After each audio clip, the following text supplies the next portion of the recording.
الحمد لأهله والصلاة على أهلها اما بعد. معززو یورور دا پښتنه کړې ده چې آیا پستن انجکشن لګولو باندې او دس ماتیږي کنه؟ الجواب وبالله التوفیق.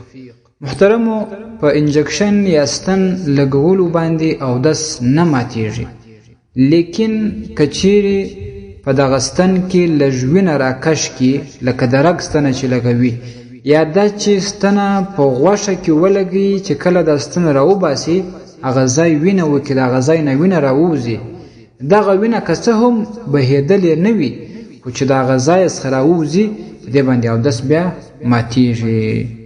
الدر المختار کتاب الطهاره نواقض الوضوء جلد اول صفحه 280 او الفتاوى الهنديه جلد اول صفحه 280 فتاوى دار العلوم جلد دریم صفحه 210. السلام علیکم ورحمت الله وبرکاته. ستاسو د اسلامي پښتنو جوابونکي مفتي حکیم الله صابر الحنفي صاحب.